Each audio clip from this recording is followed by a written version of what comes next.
Rewa civil line थाना क्षेत्र में सड़क के किनारे एक हैवी वाहन खड़ा है, आवागमन बाधित होता है और हादसों को आमंत्रण भी दे रहा है। इस पर क्या कहना है आपका? देखिए, बड़ी पुल के पास जैसे पुल क्रॉस होते हैं उसी सीमा पर एक सड़क के किनारे ही पटरी सड़क के ही पास में एक विशाल भारी वाहन खड़ा हुआ है जो कई पन्नियों से या कपड़ों से ढका हुआ है। और ये हम देख रहे हैं कि विगत कई माह से ये वाहन वहाँ पे खड़ा है।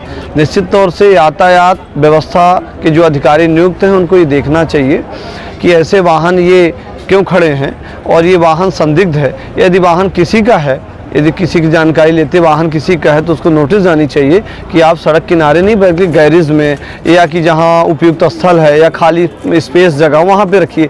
हो सकता है कि ज्वलनशील पदार्थ से युक्त होते हैं ये वाहन, इसमें पेट्रोल डीजल रहते हैं, कतिपय कोई घटनाएं हो सकती हैं। तो इस संदर्भ में हमने अभी दूरभाष से यातायात के अधिकारियों को बताया है, उनके संज्ञान में दिया है, आपके माध्यम से भी संज्ञान में ला रहे हैं कि ऐसी घटनाओं की पुनरावृत्ति नहीं होनी चाहिए, घटना नहीं होनी चाहिए। और यातायात के प्रभारियों को और साथ के यातायात अधिकारियों को, पुलिस को इस बात को ध्यान देना चाहिए कि वाहन किसके हैं। कोई भी आए दिन कोई दुर्घटना हो सकती है, रात्रि में भी दुर्घटनाएं हो सकती हैं और दिन में 1-2 दिन मैंने देखा कि स्कूटी वाहन बाइकर्स भीड़ यातायात प्रभावित हो रहा, भीड़ भी बढ़ रही थी तो उधर से बाइकर्स आके उसमें भिड़ भी रहे थे।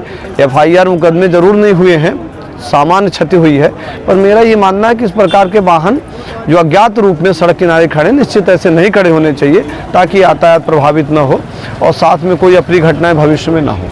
रीवा शहर के सिरमौर चौराहे से लेकर के रतहरा तक सड़कों पर वाहन खड़े हो जाते हैं दुकानों के सामने, इस पर प्रशासन क्या करता है? देखिए, निश्चित तौर से जिला प्रशासन और पुलिस प्रशासन यातायात अधिकारियों को इस व्यक्ति में सुमोटो संज्ञान लेना चाहिए कि यदि ऐसे वाहन खड़े हुए हैं, क्यों सिरमौर चौराहा से बस स्टैंड अमहिया, ये इसीलिए यातायात प्रभावित हो रहे हैं कि लोग भारी वाहन खड़े करके चले जाते हैं मार्केटिंग करने या अन्य प्रयोजन के लिए। जो पटरी है उससे पटरी में आम व्यक्ति को चलने के लिए, पैदल चलने के लिए व्यवस्थाएं बनाई गई हैं, तो उसका यदि सही तरीके से पालन होगा तो निश्चित तौर से आवागमन प्रभावित नहीं होगा, यातायात प्रभावित नहीं होगी और इससे आम आदमी खुशहाल रहेगा, कोई भी व्यक्ति खुशहाल रहेगा। तो ऐसे व्यवस्थाओं को निगरानी करनी चाहिए। ये यातायात का पुलिस प्रशासन का अलग दायित्व है, इसीलिए यातायात ट्रैफिक पुलिस प्रशासन के लिए अलग सेल गठित हुआ है और इसमें सूबेदार, डिप्टी SP स्तर के अधिकारी वहाँ निगरानी करते हैं और वहाँ पर एक विशेष वाहन, 2 विशेष वाहन चलते हैं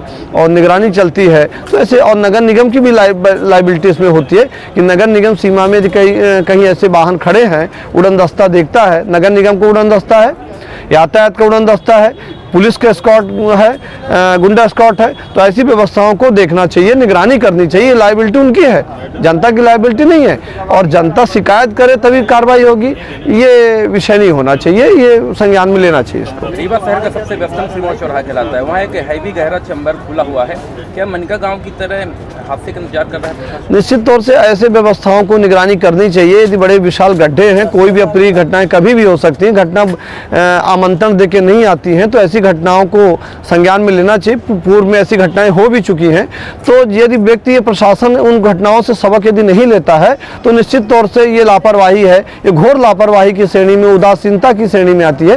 तो पुलिस प्रशासन को, यातायात को, शासन को संज्ञान लेना चाहिए और कार्रवाई करना चाहिए। नाम बताइए? BK माला नाम है। नमस्कार, मैं डॉक्टर अखिलेश पटेल, संचालक नेशनल हॉस्पिटल रीवा से। आज आप लोगों के माध्यम से कैंसर के लक्षण को कैसे पहचाने, इस विषय में एक छोटी सी जानकारी देना चाहूँगा। बात करें कि विंध्य क्षेत्र में पुरुषों में सबसे ज़्यादा कैंसर मुख का कैंसर होता है। मुख के कैंसर को कैसे पहचाने? कभी भी मुंह में या जबान में कोई भी छाले जो हफ्ते 10 दिन से ज़्यादा समय तक हैं, दवाओं से ठीक नहीं हो रहे हैं, तो अपने नज़दीकी चिकित्सक को ज़रूर दिखाएं। हो सकता है वो बड़ी गठान हो। लक्षण जो है शुरुआत में ही पहचान में आ जाते हैं तो उसका संपूर्ण इलाज हो सकता है। दूसरी बात करें महिलाओं में, तो महिलाओं में विंध्य क्षेत्र में बच्चेदानी का कैंसर और ब्रेस्ट, छाती की गठान का कैंसर सामान्यतः पाया जाता है। उसमें अपन बात करें लक्षण क्या आते हैं, तो छाती में यदि किसी भी लेडीज़ को, यदि वो 30 साल या 35 साल से ऊपर की हैं, कैसे भी असामान्य गठान छाती में महसूस होती है तो अपने नज़दीकी चिकित्सक को ज़रूर दिखाएं। वो सामान्य या असामान्य या कैंसर जैसे भी बीमारी हो सकती है। और महिलाओं की दूसरी जो सबसे बड़ी बीमारी है वो होती है बच्चेदानी का कैंसर। बच्चेदानी का कैंसर अमूमन 40 वर्ष के ऊपर की ही महिलाओं में पाया जाता है। उसमें असामयिक तरीके से रक्त का स्राव या मावात का जाना ये उसका प्रमुख लक्षण रहता है। तो यदि किसी भी महिला को असामान्य रक्तस्राव और मावात जाने की शिकायत लगातार बनी हुई है तो अपने नज़दीकी चिकित्सक को जरूर दिखाएं। ये हो सकता है कि बड़ी बीमारी हो, समय रहते यदि इसका पता लगा लिया गया तो इसका इलाज पूरी तरीके से उपलब्ध है। और ये इलाज हम नेशनल अस्पताल रीवा में आयुष्मान, ESIC एवं विभिन्न सरकारी योजनाओं के द्वारा निःशुल्क उपलब्ध कराने के लिए संकल्पित है। नमस्कार।